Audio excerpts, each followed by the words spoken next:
Hey everyone, thanks for joining in. I decided to just do a pop-up live stream mainly for the Telegram community. First of all, because I do believe that Telegram is presently providing the anticipated solution to deplatforming. It may not be the ideal solution because there are some red flags that, for example, the founder was actually invited to be an ambassador back in, I think, 2017 to the World Economic Forum. And he had already, dealt with censorship attempts in Russia and or setups as far as he was being accused of a hit and run, apparently without any basis, and, could have become a political prisoner in his own country. And he ended up in Dubai. This is the story, of course, and having created the Russian equivalent to Facebook, had the economic independence to go ahead and pour all this money into Telegram, hence the lack of advertisement and potentially the lack of sub-agendas, in terms of selling the data and weaponizing it, if you will, against the users. That said, it's a huge red flag when he pops up on the World Economic Forum sites, especially given the fact that they were publicly architecting the Event 201 live coronavirus exercise in New York City in October of 2019, only months before this thing broke out. So that's an issue. And my research and my intuition about who he is at present is that he became aware that they were grooming him for a position of compromise, perhaps, so that they could then harvest all the information that we're giving Telegram. But I sense that may not be the case, at least not yet, and therefore we at least have a platform that, as you can see, post capital crisis. I won't call it, the conventional phraseology around it being simply an insurrection or riot. This is far more complex than that.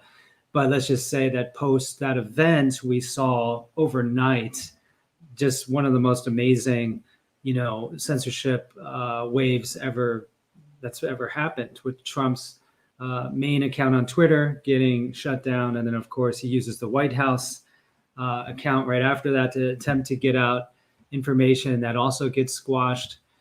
And then, of course, you see Parler get deplatformed on the App Store and Google Play.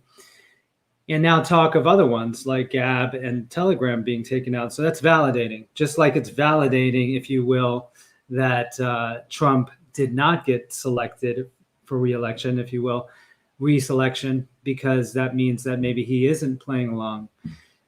At least that's one way of looking at it. Nonetheless, we're in a situation now where, because I can now be thankful of the many attempts to deplatform Greenman Info and my voice and the voice of those that we hope to give our platform to, starting back in 2017 aggressively.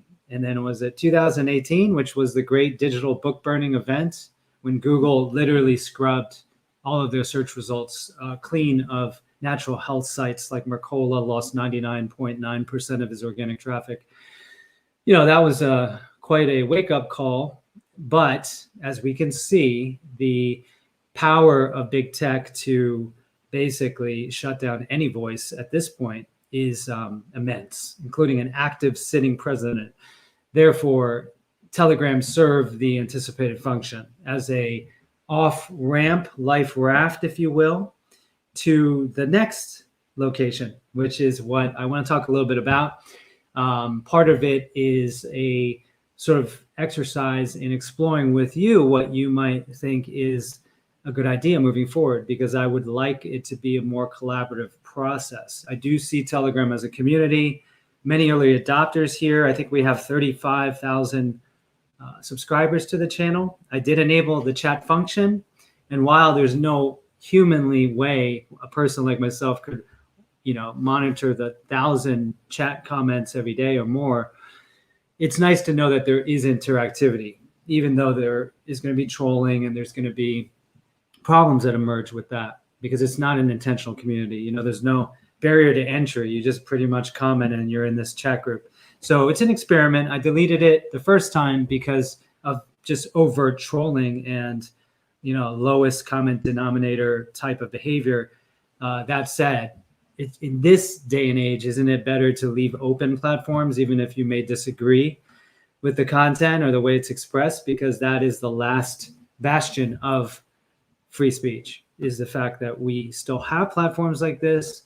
I'm doing this on YouTube in part because it seamlessly integrates with this program StreamYard. I could have used Facebook, an even darker place in my opinion, although they're pretty much the same.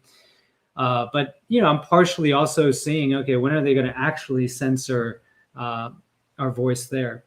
It doesn't intimidate me, because ultimately that's validating that I have something to say worth censoring. Because in this day and age, as you can see, there are plenty of individuals that still have platforms for a reason, because they're self-censoring.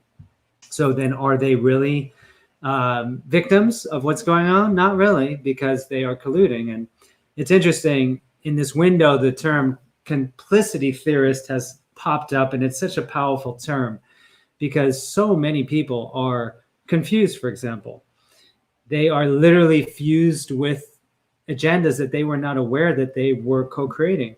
That's a complicity theorist, if you will. The so-called conspiracy theorists who are just simply pointing out, okay, there's this information here and it connects to this information, so we can deduce that there may be a connection between the two dots. The whole notion of compartmentalization is the basis for things like trauma-based mind control, or within hierarchical structures, from governments to secret societies. One echelon has no idea what the echelon thinks or does, or what their intentions are, because it's compartmentalized at each layer. So technically, it's the perfect means to control masses, is the pyramid. Again, I wish I had $1 to show you, because people might be like, say, yeah, this sounds like conspiracy theory, right? Well, take out an actual dollar bill, and what is there? It's literally a pyramid, and it's the same concept. So my point is that there's so much complicity going on right now, and so much consenting to wearing masks and getting tested, even when we know the tests do not work as advertised. The very creator, Carrie Mullis, of the PCR test said it cannot identify viruses in the way that we're told.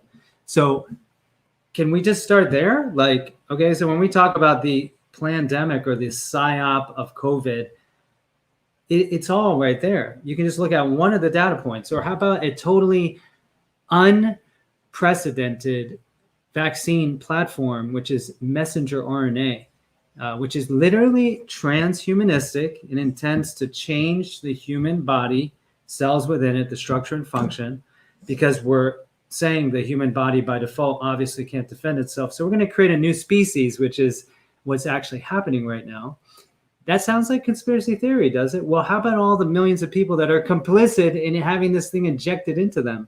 No safety studies even possible, because in order to ascertain the risk of an intervention like an mRNA vaccine over long periods of time, guess what you need? Long periods of time. It's just amazing that thought process is not invoked at all. So I guess right now, and thank you, Robert. In fact, I appreciate your voice, Robert. I don't know how to pronounce your name, LaRue. I think that's what it is. I love your Instagram feed. Everyone check out Robert LaRue's Instagram feed, because he's constantly putting out messages of depth and positivity. And that is ultimately what I can hope to deliver, because in this window, when even if you wanted to put your head in the sand, the darkness is descending upon us in a very specific way all day long, and it's continuing to lurch forward. So my role, hopefully right now, is just to remind people that this is the resistance, is the mask on the face, the submitting to a COVID-19 test that has no basis in science, that's technically not capable of doing what it says. That's when we consent to that nonsense. Oh, because our employer told us we have to, or whatever the reason is, which is going to be a really valid reason. It's going to connect to root chakra issues like survival or feeding your family. I'm not saying they don't have us by the balls of the ovaries, right? They do, if, again, we don't create a situation where they don't any longer. So that's also why sovereignty involves economic sovereignty and learning a new way of exchanging value. So that's one reason why I'm into certain kinds of cryptocurrency, because I feel like some of these systems actually represent a means to overcome the intermediation of the state in finance, which is a big deal because it's a weapon and it's an instrument of surveillance. Okay, what I'm talking about is as the dollar continues to get pulled or demolished with infinite, theoretically, quantitative easing, meaning creating new fake money, and everyone is literally losing the purchasing power of their dollar. The idea is it's economic assault, right? That's actually what's happened in this window. It's been a root chakra level assault on every single person within this country and, of course, around the world. And there's going to be a lot of consequences to that. One of them happens to be depopulation. So those who think it's just a conspiracy theory that some of those folks that, for example, are very much aligned with the founder's vision behind Planned Parenthood, like Margaret Sattler, who was full-blown racist eugenicist, which is interesting that the left still doesn't acknowledge all this. Again, not to get into left-right politics because they're two sides of the same coin ultimately. But the idea is that eugenics has been a big part of this operation, and it's not a theory. It doesn't have to be a philosophy or a platform. It's a consequence. When you take out the ability for people to make a living violently, then you are causing them to potentially be at risk for all types of morbidities and increased risk of almost any disease you can think of. But you're taking out their ability to protect themselves and their loved ones. So that's one consequence, is that there's been literally a genocidal wave induced through economic means. So part of this window is us learning how to, withdraw our consent and develop systems of self-reliance. So it's not just cryptocurrencies like Bitcoin, for example, which I would encourage you to investigate. And when I say that, go look at Andreas Antonopoulos' discussions about what Bitcoin really is, because it's a platform that will revolutionize all human interactions in theory. Now, the dark side of that, which is why I feature Alison McDowell's work, is that blockchain can be financialized, weaponized against the world, which is also what's happening. That's part of the AI transhumanistic dystopian technocratic agenda as well. So it's like anything human, there's a light and a dark side. And like anything human, there's also choice. We just constantly confuse our choice with our subconscious consenting or this presumption of consent that occurs constantly. So when you use an app on your phone, has anyone, myself included, read the 87 pages where you're basically giving up your firstborn and everything you own and any privacy that you ever had because you're using an app to make your life simpler, theoretically, or it's usually to distract yourself from your actual life? So those legal forms are set up so that you are completely consenting to your energy, your very biological substance being harvested. So it's not like we aren't playing a part. And as we start to go deeper down the rabbit hole, and this is a process that's kind of being forced on us. So it's a gift. It's the underlying gift of this pandemic is we're starting to really understand, how these systems came to be and how we're continually revivifying them with our belief, our prana, our trust, our money, our votes. Like we're just giving it energy constantly. So I do want to get on here, though, and try to kind of interact and have some question and answer. And I'm really glad you're giving me some of this feedback, guys. See, I love this platform because I can go ahead and throw up the people that are on it like this. Again, really appreciate this guy's. I don't know him very well. He doesn't know me very well, but I do really appreciate the messaging of his posts on Instagram. It is mind-blowing, And if your mind isn't blown, then you probably aren't aware of what's going on. You're already too fluoridated, vaccinated, EMF'd.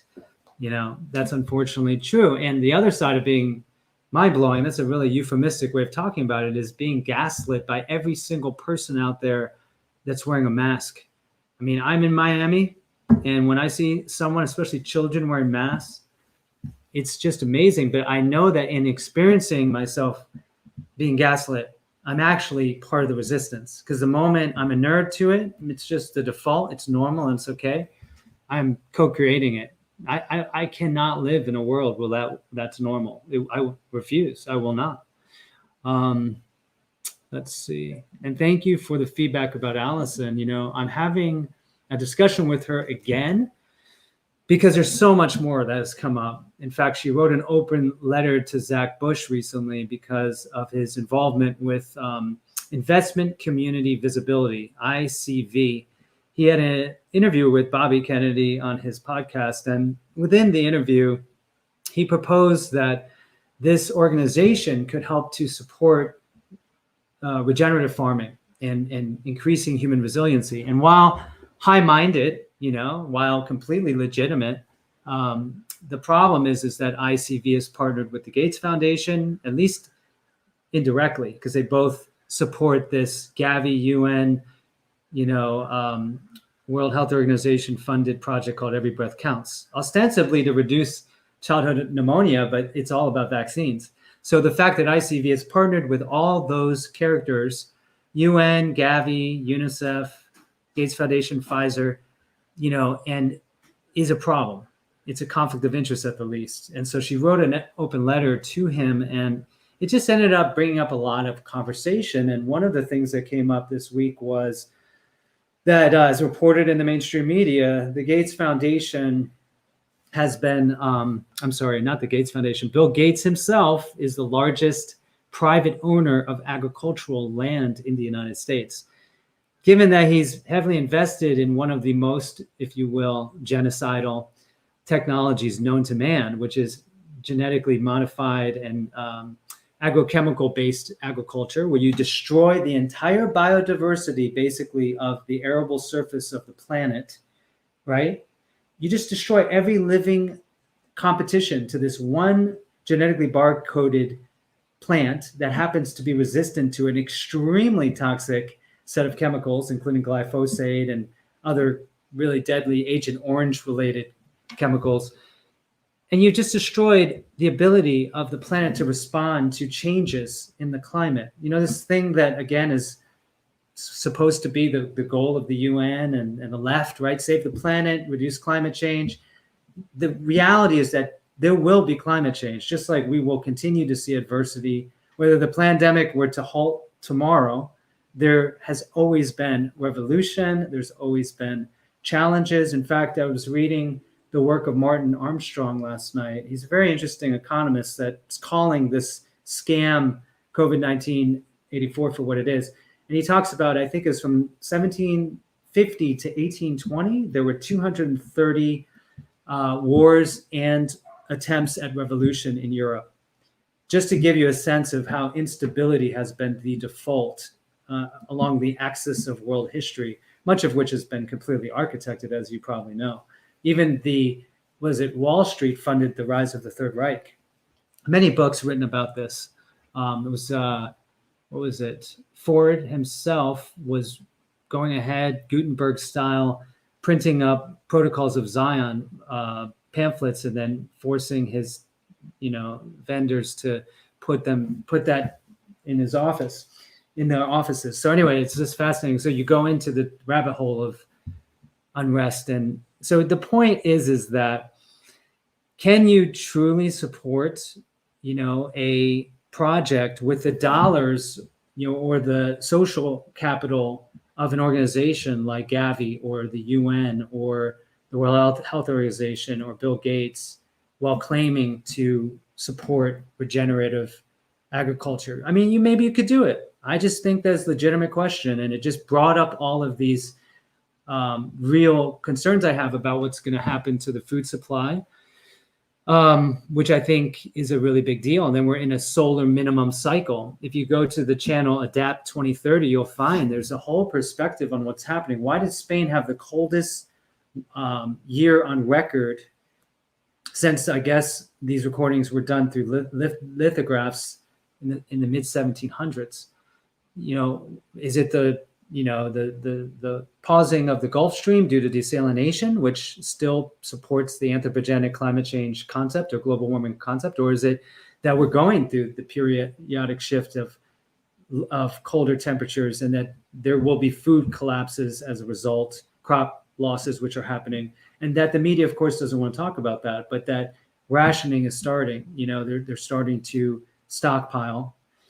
So there's all these bigger questions that are all being covered up because we're meant to be focused on, are you wearing a mask or not? Are you within 6 feet of the person at the grocery store on the little protective sticker, or are you not? Are you pro-Trump or are you pro-Biden? It's just this whole way of causing division. And that is ultimately, I think, the agenda right now. It's not apparent at the primary layer of the narrative that's projected. It's really, you got to go deeper in order to understand it. Okay. Wow. There were a few questions. One person even asked about being a long hauler. This woman, I think, mentioned she thinks that she has been diagnosed accurately as having COVID-19. Okay, so here's where we need to actually do a little debunking, if you will, fact checking. How can you know you have COVID-19? Okay, do you have a PCR test result, which then does what? People think that PCR was designed to find a needle in a haystack. And do you know what it actually does in layman's terms? It takes a needle, it turns it into a haystack. Okay, so you're actually finding what you think is there. And then what you think is there is absurd, because if you have a nucleic acid primer sequence in this test that you think comes from COVID-19, but anybody who's looked down the rabbit hole of the proteome of anything, it could be wheat. Wheat has 23,000 distinct proteins in the wheat proteome. How in the world can you identify one nucleic acid sequence through this technology in a sample of fluid? And how can that tell you anything about what you're finding? I mean, before this whole PSYOP dropped, there were already 100 variants of coronavirus that were identified and cataloged. And then, of course, thanks to the work of individuals like Dr. Kaufman, who've explored the primary literature, and there are many others like this guy Lanka, we know that you can't even distinguish from the wide spectrum of virus size biological particles, okay, extracellular vesicles, apoptotic bodies, necrotic bodies, for example, exosomes. There's absolutely no way you can distinguish any of those from a so-called COVID-19 viral particle using an electron microscope, which supposedly is how you validate whether viruses exist to start with. Has anyone pulled out an electron microscope in any of this nonsense? And then even if they say they have, we have to suddenly trust that science, which is the excreta of industry, literally, because of null and negative publishing, like meaning they'll basically publish results. They might do 30, 40 studies. They'll publish the one result that indicates maybe some slight relative risk reduction in an intervention and then call that science. I mean, come on, people, let's just look at the way this stuff works. How can this not be described as a PSYOP? So the person who thinks they had COVID-19 as separate from all influenza-like illness, which, by the way, disappeared in week 50, was it 2 of 2019 versus, 2020, meaning this year, it appears as if influenza-like illness didn't happen because they reclassified all of it as COVID-19.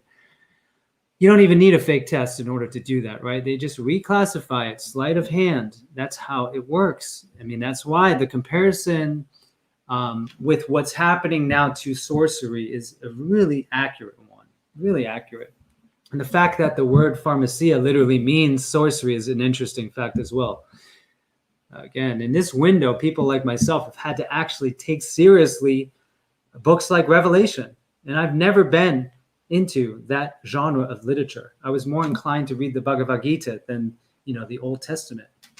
That said, there's truth hidden everywhere, if you really look for it. Okay, let's see. What do you think? What do you think about holistic or previously holistic? I'm sorry. So before that, the woman who was asking about their long haul situation, which is she has a bunch of symptoms now that didn't go away because she had typical influenza-like symptoms, I imagine. and there's some residual ones. Well, that's called post-viral symptomology. You don't have to have some novel new form. It's like they have the best marketing on the planet for COVID-19. They needed it, right? Because they rolled out all these agendas under the false auspices of saving people from this new deadly particle. And they have transferred more wealth and power than probably ever has happened in human history in just a matter of a year. And it's not stopping here. It's not stopping here. Look at the reality. I know you all know this. Essential businesses include Walmart and Costco. Non-essential businesses include the very substrate of the middle class, okay? Destroyed, totally destroyed. What was it? The month of December, 275,000 restaurants dead. Okay, these are the figures that aren't reported, right, in CPI or in the stock market, all completely synthetically fluffed up so that you wouldn't see the truth, which is those are 275,000 restaurants, meeting places, family businesses, entire families devastated. That's what's been going on. Everyone knows it. Very few people are willing to really talk about it, often because they're captured, their family's captured. Someone died from COVID-19 in their family.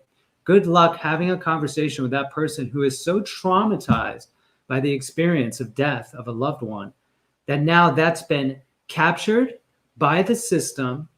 It's literally harvested and now weaponized against those people that are not buying that narrative.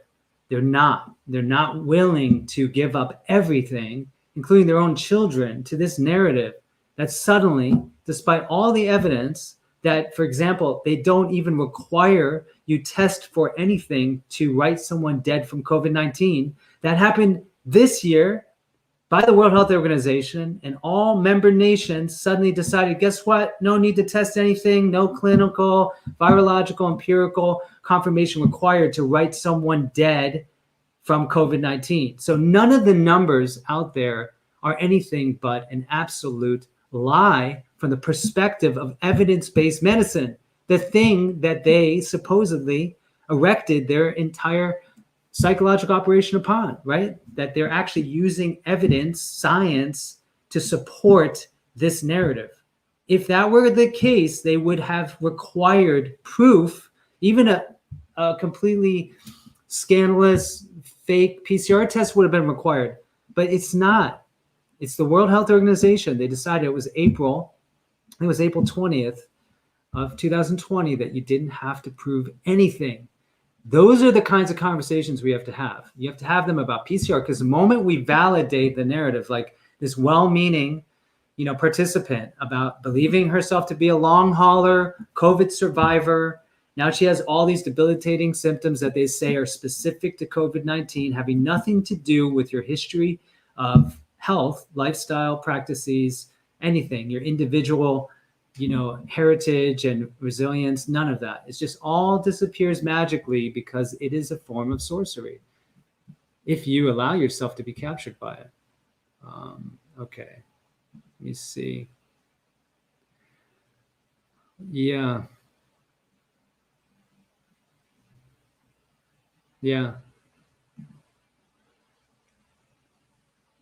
I'm kind of paralyzed just looking at some of the comments. I'm totally with you. So one of the challenges that I've run into in this window is, as I research further what is behind the behaviors I've seen all around me, the fact that they could declare a pandemic, and thanks to many decades of reification through Hollywood and people supposedly we should trust, like Bill Gates, who has no medical training or degree or license of any kind, telling the world, we're not opening back up until the vaccine's ready, and that's acceptable and that's allowed to be out there. After just watching all this, is how are people so entrained and so willing to allow themselves to get basically pulled into this situation of not even being able to survive any longer? Like what needs to happen? Does the dollar need to be fully destroyed, and then they roll out universal basic income, and then they tell you have to have the app to accept the Fed coin on your new digital wallet. And by the way, that wallet will require that your immunizations be up to speed, right? That's completely not an appropriate word. They're vaccinations. They do not equate to bona fide immunity. So once they do that, then your ability to survive, which is also tied to the fact that this is programmable money. So the money can be changed from basically you're not eating correctly. Well, then you can only buy cabbage now.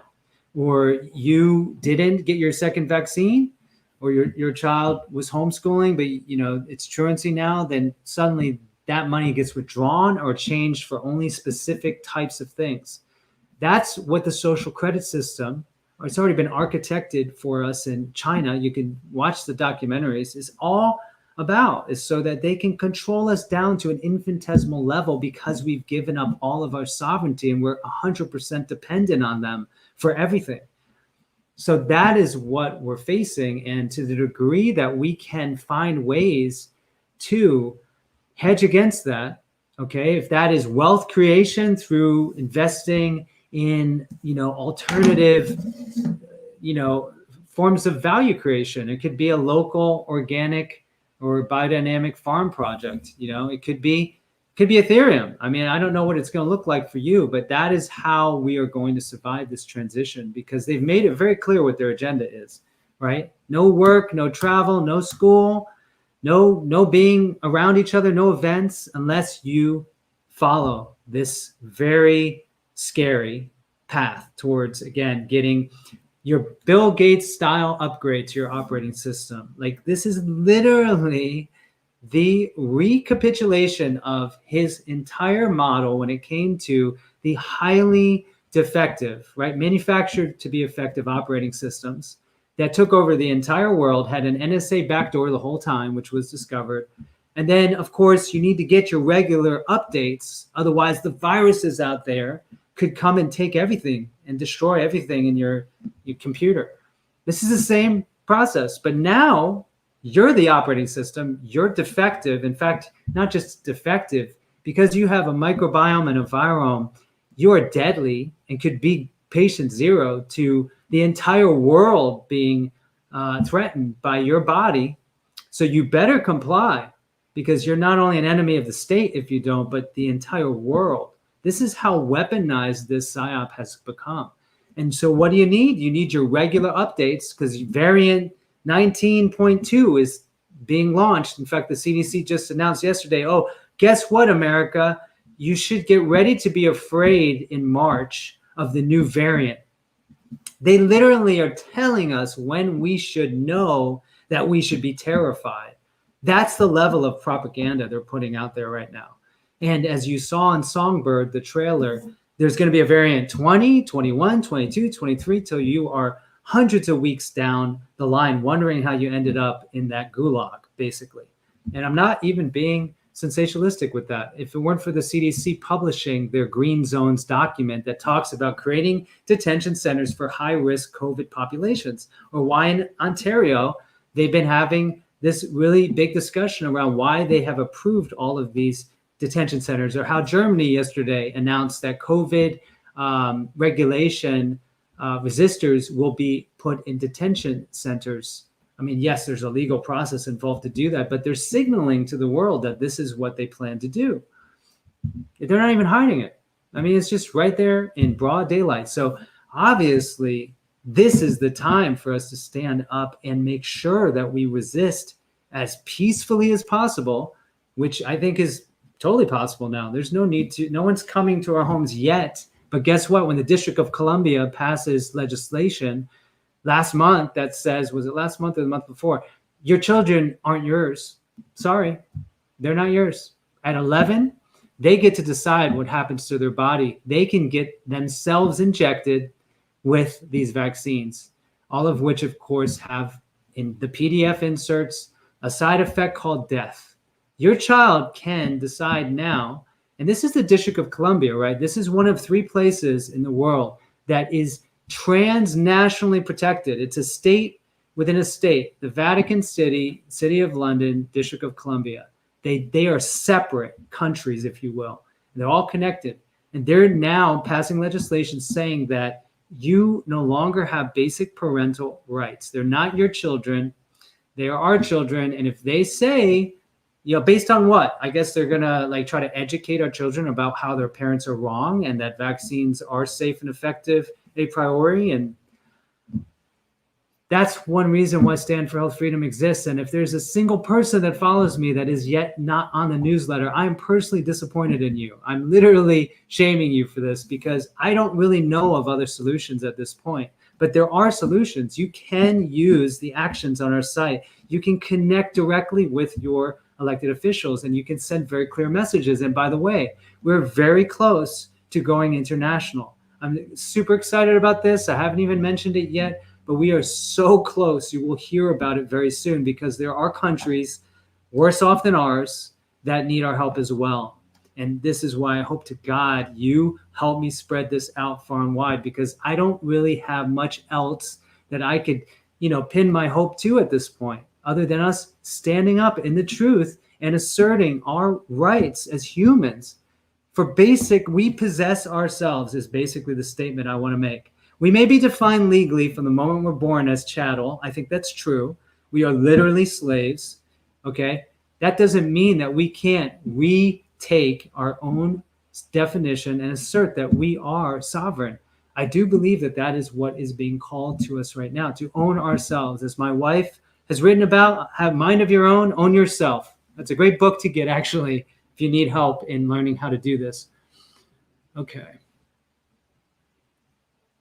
I know, it's crazy. I mean, this is the gift of this moment, though. I can barely believe how many people around the world are suffering the most draconian of all, most insane, and most gaslighting of all agendas. Like in South America, I'm in Miami. We have a lot of friends now who are Latin American, and they literally are allowed out of their house like once every week by their license plate, by their gender. I mean, this is Handmaid's Tale. And that has to have been predictive programming. And one reason why I can say that is why would Margaret Atwood wear a mask in this window and post that to social media? It's crazy. Why would she do that? I mean, did she have any? I mean, it just blows my mind. Agency is everything. Amen. Yeah, I think it's going to require we learn more. I'm sorry about the lighting here, guys, but the sun is about to set. I think in this window, we are going to have to go dig deeper than we ever have before to find out what it means to be human on every single level, not just on a spiritual level, psychological, historical, but I'm talking about very deep, like legal level. How did it become so that we are literally treated like cattle, right? Who does believe they possess us? And why are people so freely giving themselves and their children up to this agenda? How can they do that? I mean, do you have to watch a Super Bowl, performance, halfway performance to see them don Luciferian robes and basically perform rituals in front of you to realize that, okay, there's something going on here? I mean, that's literally what's happened in the past decade. It's all out in the open. I mean, they're just pretty much declaring what their agenda is and what they're going to do. And that's why we have to stand up. And it's not just about information anymore, as you know, it's about standing up for our rights.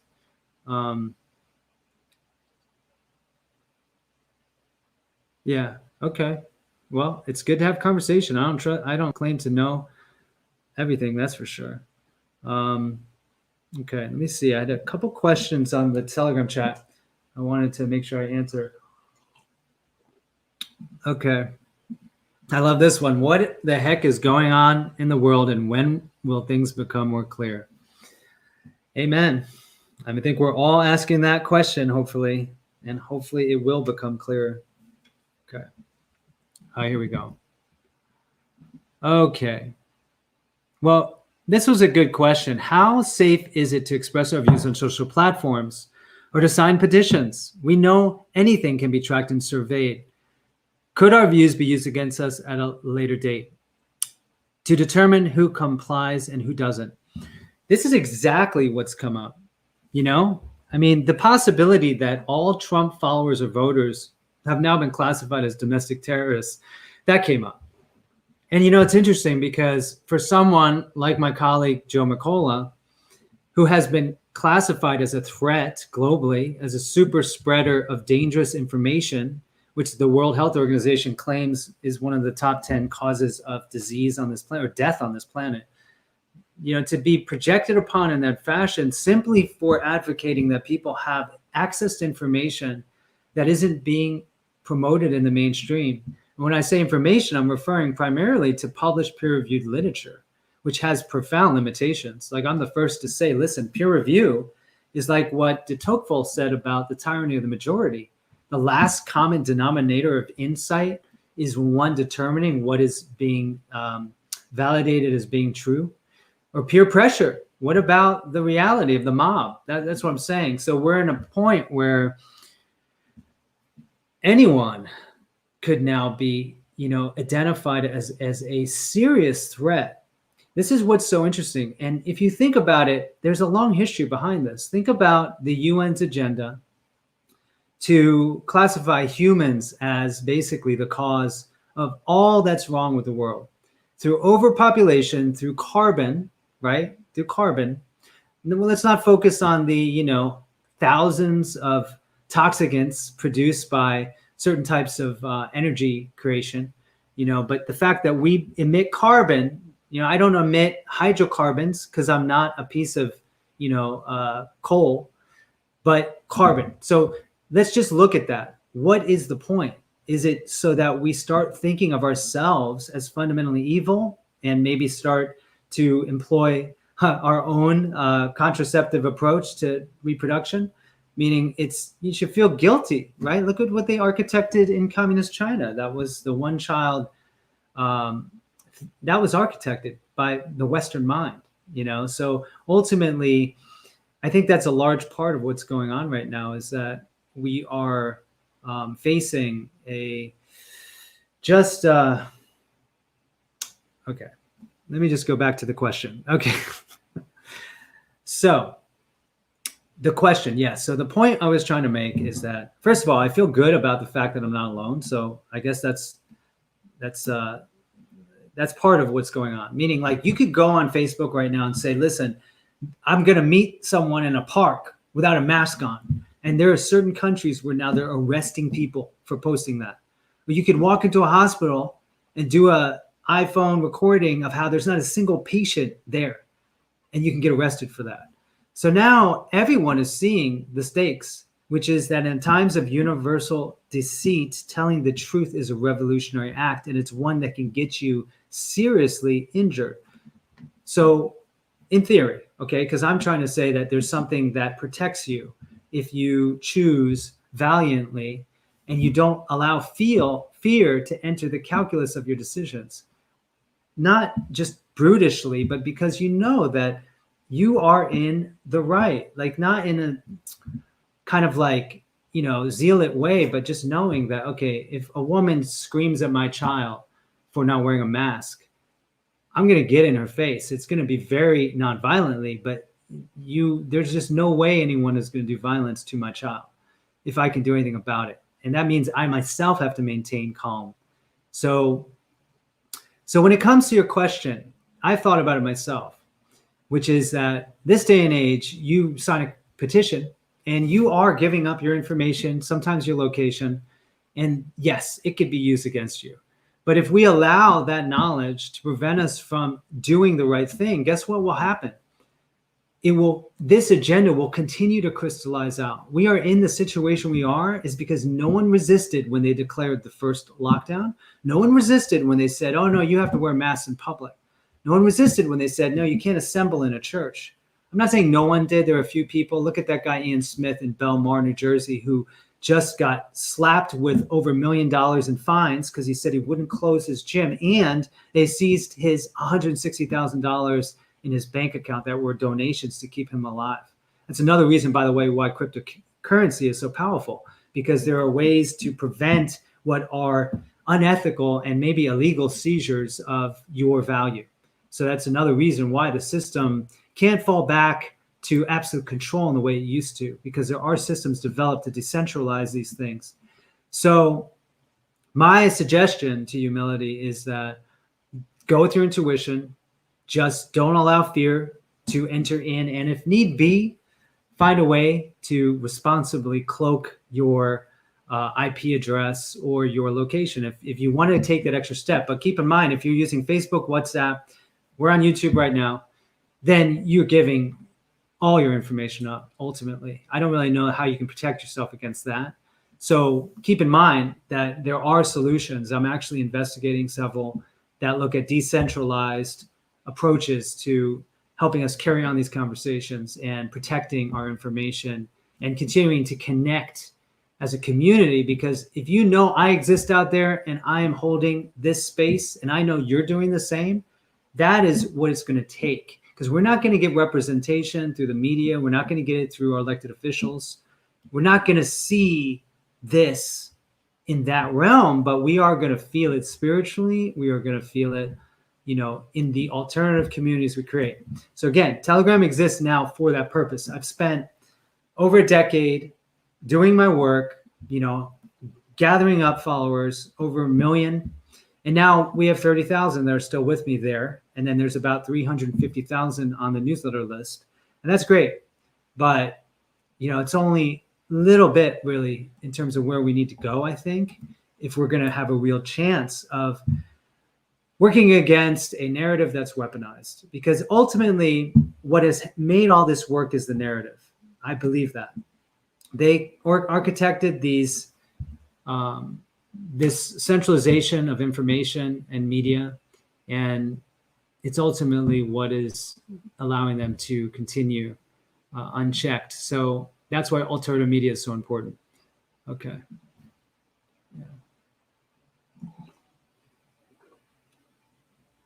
Yeah, I know there's a lot going on, and I understand that a lot of us are wondering what will take place.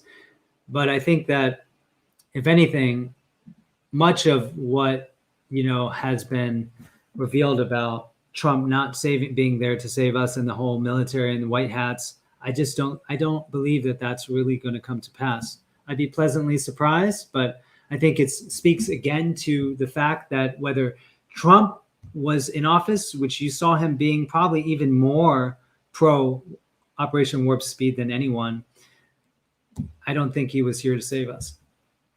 So that's another message, that we need to become more self-reliant.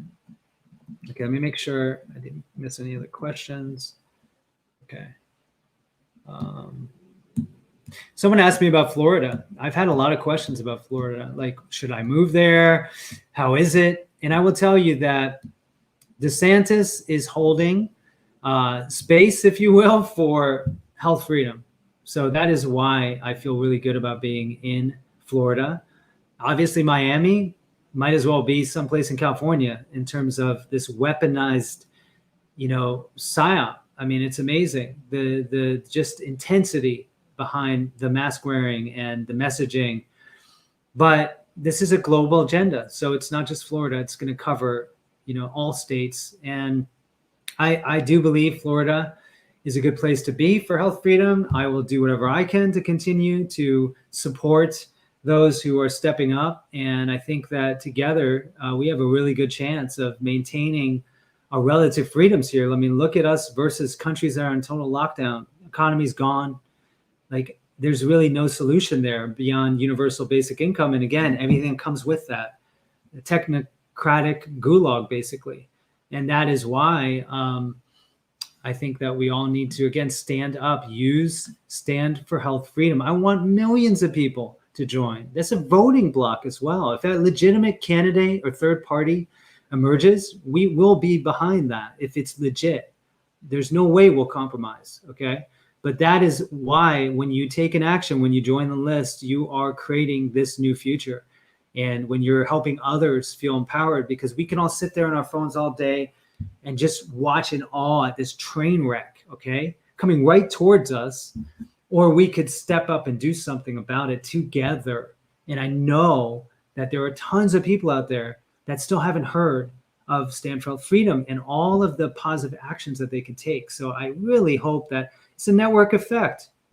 And I'm not going to push it too much, because ultimately I'm also just watching it do its thing. It's like having a child. It has its own life. It's been incredible what it's already accomplished. But if it's meant to be for this time, it's meant to be. I don't really need to do anything. I'm just reminding people that it's there, and we really do need support. Like, it just exists because a few users have donated a couple dollars, and it's still humming along, but just barely. So I would love it if people would actually support it. If you're paying for your Netflix and you haven't donated to Stand for Health Freedom, you might just think about that for a second. Okay. And I'm speaking from experience. I donate to it every day. Okay, what is the heck is going on? Okay. So it looks like question and answer wise. Let's see. Any last questions? Let's just infer. Yeah.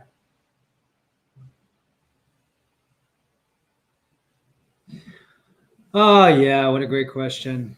I mean, it's a good question because the question itself conceals something very fatal, which is that people have this inbuilt reflexive deferent belief that only someone with a specialty in virology can speak to what viruses are, right? That's a good example. So that's just the way it works ultimately. In that realm of needing to know that is a source that has high authority, they'll often say, unless it came from the World Health Organization or CDC, I don't want to hear it. So they know nothing about the CDC or the World Health Organization. So you can't really go very far with individuals like that. Like Kaufman's a good example, MIT trained, he had to become an MD to become a psychiatrist. But people will say, well, he's not a virologist. He's not an exosome specialist, nor am I. So I'm not entitled to have an opinion. So I don't know. That's a good question. But I'd say the moment that question comes up, why fight? Okay. I don't even know that you're entitled to have to answer that question, because it's one of those things, like questions are actually a way of positing certain things. Like there's a certain skepticism embedded in that. So I don't know if I can help you with that. Yeah, well, that's what I've been saying right from the beginning, is that the moment you transfer the agency for your health from what we know is true, which is your diet, your emotional state, environmental exposures, whether there's a 5G grid irradiating you 24/7 or not, that is what actually contributes to health risk or supports your well-being. It's not the absence or the presence of an invisible particle that even if you had an electron microscope, you couldn't distinguish from your body's own extracellular vesicles. So there you go. That's why when the moment they convince the world that there's this deadly viral particle from Wuhan that's taken over the world, that's caused a shutdown of economies and everyone in their homes for a year, that's what determines whether you're going to live or die. That is the oldest sorcerer's trick in the book. That is literally stealing your agency if you consent to this complete fraudulent way of thinking about things. It has nothing to do with reality, with actual biology. Like to look at things through that lens, it makes absolutely no sense. Talk about propaganda, but again, we're dealing with decades, if not centuries, of propaganda. And that's what this moment is revealing. The apocalypse, right? The great revealing is that we have to go back to the most fundamental assumptions that were really installed within us, often through trauma. It wasn't even conscious. That's part of what's happening. So we're all being called to collective healing. And you know what? I think it is going to start and end with us dealing with our own traumas, the way that our sovereignty was already given up. The moment our parents, for example, gave us up to the obstetrician, the moment we were circumcised because it was for our, good health, the moment we decided that, oh yeah, conventional schooling, even though architected by the Rockefellers to dumb us down, is absolutely what our children need. We're not even going to think about it twice.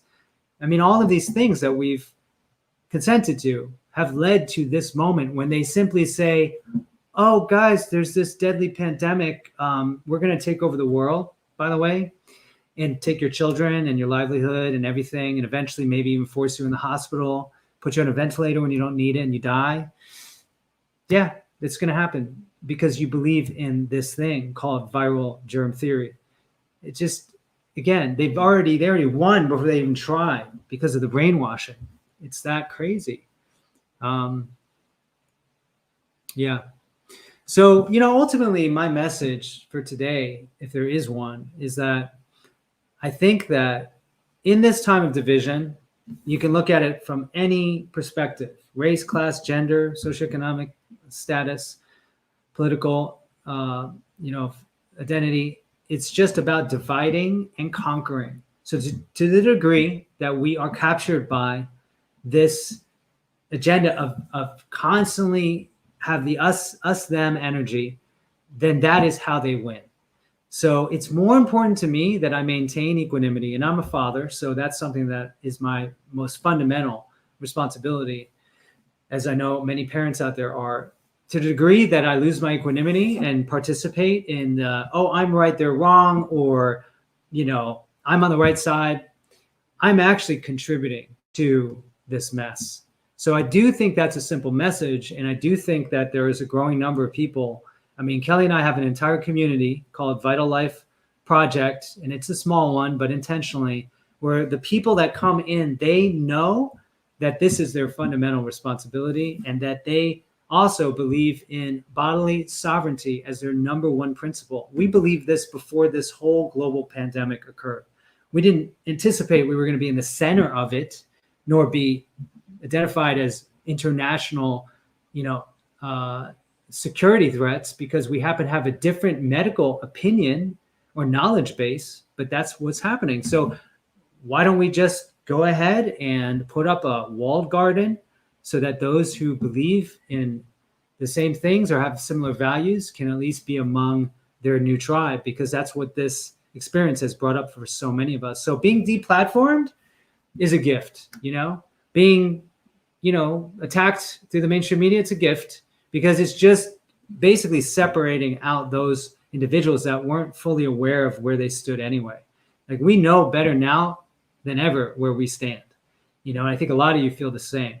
So for those who are looking to join that community, you can check it out at Vital Life Project. We have a new sovereignty series because we're doing the work of learning how to raise chickens and to garden organically and do all the things we need to become more self-reliant, so that's a big part of what this community is about.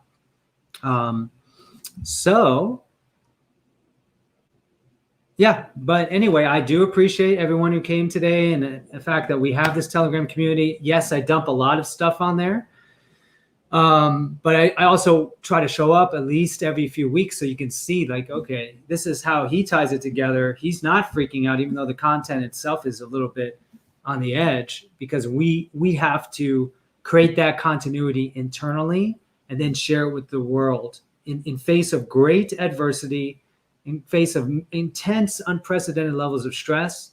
The real work we have here is to not succumb to the same violent reactions or oversimplifications, but to continue to hold strong. Because if you're really clear on your values and your beliefs, you honestly don't need anyone else to have them. So that's the difference, is that although, yes, I wish everyone in the world would become part of Stand for Freedom and join this community, the reality is that's not going to happen. And if I can interact with people that often are a form of just weaponized lack of understanding and still maintain my center, then I think I'm doing a pretty good job. Exactly. Don't panic. Awesome. Well, thank you guys. I hope to see you again, and see you in Telegram.